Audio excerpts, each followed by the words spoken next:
Mobile নামক গজবের কারণে চোখের পানি শুকায় গেছে। ছোট্ট ছোট্ট বাচ্চা কার্টুন না দিলে ভাত খায় না, ছোট ছোট বাচ্চা রাত্রেবেলা মোবাইল না দিলে ঘুমায় না। এই মোবাইল মূলে আমাদের বাচ্চা কাচ্চার ভবিষ্যৎ অন্ধকারের মুখে, কথা কন ঠিক কিনা? বহুত হসপিটালে যাইয়া দেখি ছোট ছোট বাচ্চা চোখের পরীক্ষা করায়, কেন জানেন? এই মোবাইলের কারণে। মোবাইল কি লাভ না ক্ষতি? ক্ষতি। বাচ্চার দোষ নাই, বাচ্চার দোষ নাই, দোষ হলো বাচ্চার মার। বাচ্চার মা। এই ছোট্ট বাচ্চা কি মোবাইল জীবনে দেখছে? কই থেকে দেখছে? মার হাত থেকে দেখছে। ছোট্ট বাচ্চা ছোটবেলা মার কোলে ঘুমাইতেছে, আর ছোট্ট পুলারে পাশে শোয়াই রেখেই মা মোবাইলে মোবাইলে ব্লগ দেখতেছে।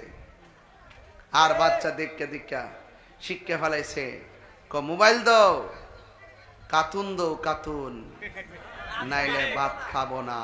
কথা কন ঠিক না বেঠি? কি দাও? কার্টুন দাও, কার্টুন।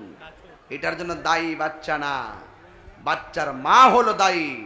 আপনি মোবাইল দেখবেন ভালো কথা, কিন্তু আপনি মোবাইল যদি দেখবেন বাচ্চা থেকে আলাদা এক জায়গায় যায় দেখেন, এই বাচ্চা মোবাইলে নেশায় হবে, চোখের পাওয়ার কমে যাবে।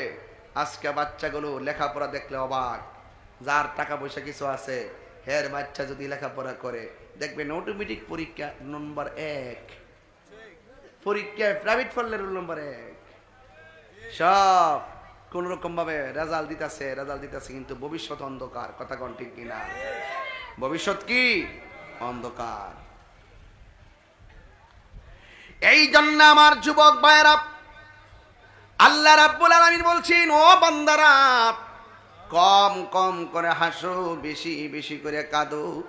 কাঁদলে গুনাহ মাফ হয়, কাঁদলে সিনা সাফ হয়।